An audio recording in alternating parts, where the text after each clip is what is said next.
모감 하월지목 003입니다.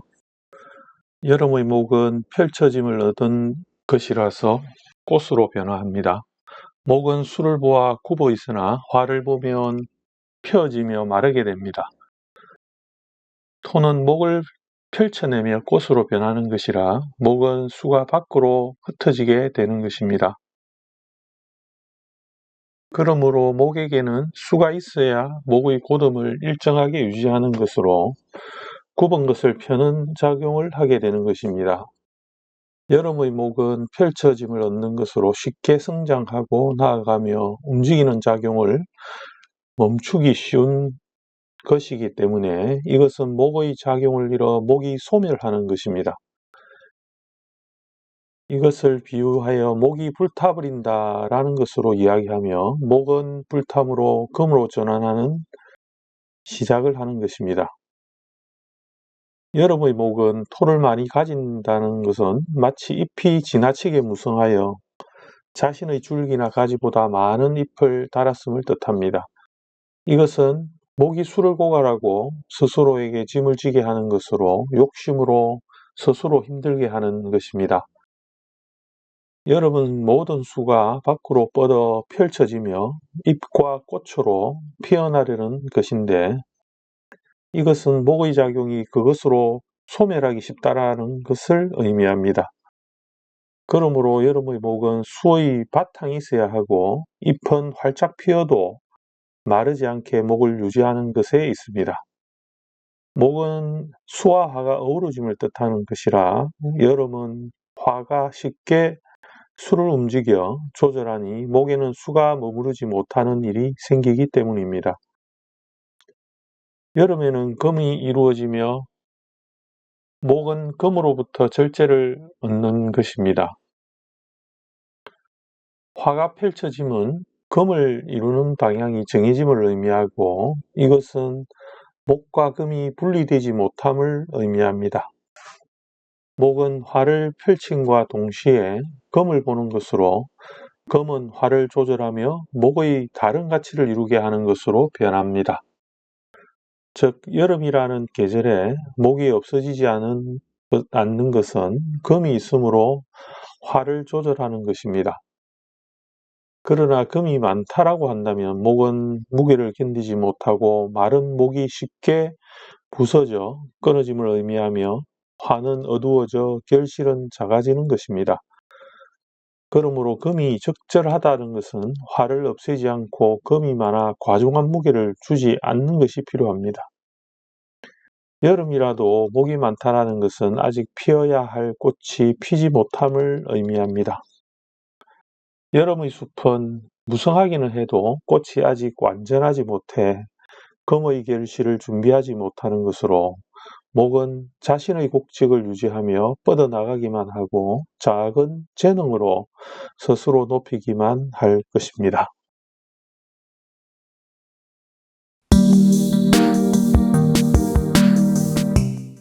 공통고감 추월지목입니다. 004번 가을에는 목이 움츠려들며 형상이 점차 말라갑니다. 가을의 초에는 아직 화기가 완전히 수렴되지 않았기 때문에 을목의 작용은 아직 움직임이 남아있는 것입니다. 그러므로 토는 화를 얻고 금을 더욱 이루는 과정이 되며 이것으로 목의 가치를 높이는 것입니다. 가을이 깊어가면 결실이 다 이루어지며 금은 모양을 갖추어 더 이상 목의 움직임이 필요 없어집니다. 그러므로 목은 금의 작용에 스스로를 내어주며 완전히 금에 의존하게 됩니다. 수월의 상강이 지나가면 금은 수를 이루며 점차 아래로 내려가는 기운을 이룹니다. 이때부터는 수가 너무 많으면 화가 약하고 수를 이기지 못하니 목이 수에서 성장하지 못하는 것으로 떠다니게 되는 것입니다. 수월이 되는 한로의 계절은 토가 화를 수렴하여 목을 만드는 바탕인 수를 이루는 과정이 되기 때문에 뜨거운 열기는 금을 완전히 이루어 화를 품고 수로 향하는 바탕으로 완전한 열매가 됩니다. 이것은 무토가 화를 품고 금이 화를 통해 완전하게 이루게 하기 때문입니다. 가을이 완전하다면 목이 많다고 해도 금을 이루는 바탕으로 삼으니 열매를 이루는 제목이 되는 것입니다. 그렇지만 토가 많다라는 것은 아직 금이 이루어지지 못하다는 것으로 이것은 목의 책임에 있는 것입니다. 토는 가을이 되면 얇아지고 줄어들게 되지만 목이 성장하고 화를 이루는 과정은 토가 많고 두터우니 가을이 됨에도 토가 두텁다면 결실을 이루는 뜻과 능력이 부족함을 의미합니다.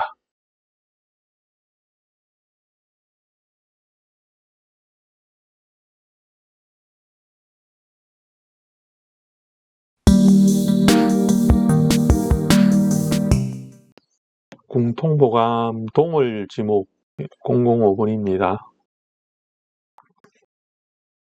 가을을 지나며 목의 곧게 오르며 직하는 성정은 아래로 혁하는 성정에 의해 의지를 굽히게 됩니다. 그러므로 겨울이 되어가면 더욱 몸을 낮추며 화를 앞세우며 금의 안으로 굽어 들어가는 것입니다. 겨울이 되면 목의 성정을 토와 금에 의존하여 땅의 아래에 감추어져 가는 것입니다. 그렇게 되면 토는 술을 머금고 금을 감싸며 목을 기르게 되는 것입니다. 수가 많으면 목은 미래를 기약함이 길어지는 것이고 그것은 마치 어둠 속에서 기다리며 형이 나타나지 못하는 것과 같습니다.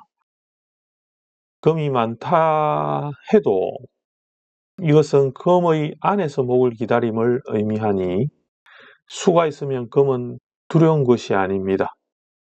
수의 겨울이 화를 점차 대함이 많아지며 양기가 만물을 일으키는 욕심을 낸다면 목은 비로소 금을 깨고 뿌리를 내어 삭을 일으켜 목으로 화하는 작용을 할 것입니다.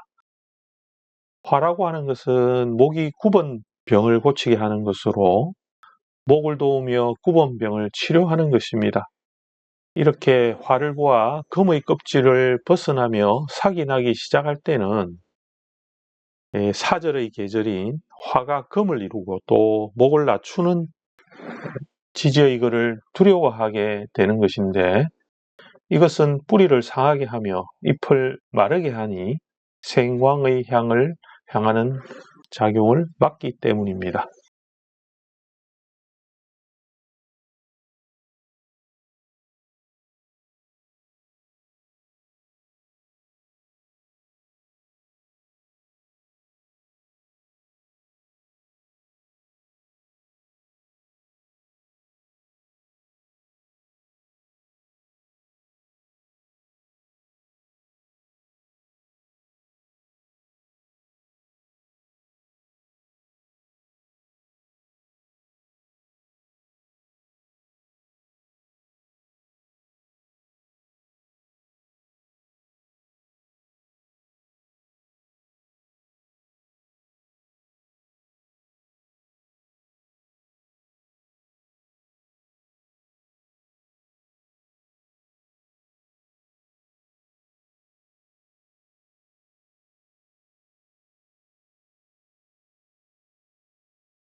네, 여러분 반갑습니다. 제가 요 읽기를 계속하고 있는데 이 사이에 잠시 말씀을 드리고 읽어드리겠습니다. 지금 여기에 제가 주해를 달한 글입니다. 지금 읽고 있는 것은 제가 주해를 달한 거라서 원문의 그 번역하고는 조금 다릅니다. 이 사행도를 우리는 하기 때문에 사행도 공부하고 약간 접목해서 제가 다시 재해석해서 설명을 드리는 내용입니다. 원리에 대한 것은 여기 주소가 있는데 각 영상마다 제가 링크를 해놨습니다. 공동보관 무료 영상방이 있습니다. 제 영상 그 사이트가 있는데 거기에 가면 올라가는 순서는 딱 맞지 않아도 앞에 순서대로 해서 영상을 계속 올려서 설명하는 영상입니다. 그거는 영상이 좀 길기 때문에 제가 유튜브에 안 올리고 있습니다. 정리한 내용만 제가 읽어드리는 걸로 지금 영상을 대신하고 있기 때문에 조금 자세하게 설명을 들어보고 싶다 하시는 분은 요 영상방에 누구든지 들을 수 있습니다. 볼 수 있습니다. 근데 로그인을 하셔야 됩니다. 로그인해서 회원가입해서 보셔야 됩니다. 금액은 없습니다. 무료입니다. 그래서 이렇게 보시면 되고, 만약 요것만 읽어도 이해되겠다 하시는 분은 요 텍스트만 가지고서 공부하셔도 될 겁니다. 자, 읽어보겠습니다. 공통보감 삼춘의 감목 총론입니다. 005번입니다. 임묘진의 봄은 목이 위로 오르며 성장합니다. 목은 수로부터 출발하여 화로 향하는 것이라 봄이 시작되었을 때는 차가움이 많으며 화를 보길 바랍니다. 수와 화가 균형을 이룰 때 비로소 목이 완전히 이루어지기 때문입니다. 그러니 수가 많을 때에는 화를 보아서 나아가면 그 아름다움은 크다고 하겠습니다. 이렇게 화를 보고 나아가려고 하여도 수가 많다면 화를 끄트리는 것으로 화인 정신을 약하게 만드는 것입니다. 그러나 수가 목을 따라 번성하여 올라 목이 무성하다면 비로소 금이 절제하여야 합니다. 곧고 뻗어나가기만 하겠다고 한다면 금도 수도 또 화도 이루어지기 힘들기 때문입니다. 그러므로 목의 무성함을 절제하고 금으로 목의 가치를 더 크게 하는 것이 필요합니다.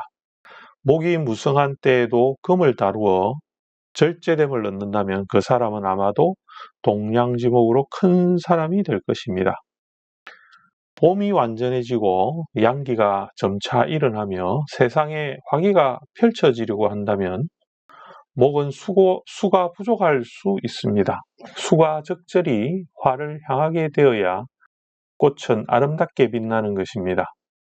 만약에 초봄이라면 아직 화기가 약하니 수가 더해지면 화의 작용이 약하여 수를 위로 올려 꽃 피우지 못할 것이니 이러면 초목의 끝은 마르는 것이고 뿌리는 썩게 되겠지요.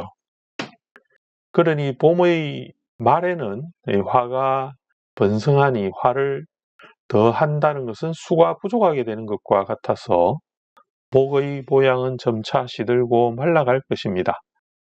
그러니 봄의 목은 수와 화의 균형으로 계절에 맞게 답을 찾아야 하는 것입니다. 화의 빼어남은 식상의 작용이며 목의 정신적 가치를 빛나게 하며 총명함을 이루게 합니다. 수는 목의 체를 이루는 바탕으로 정신적 가치의 바탕으로 지식이 됩니다.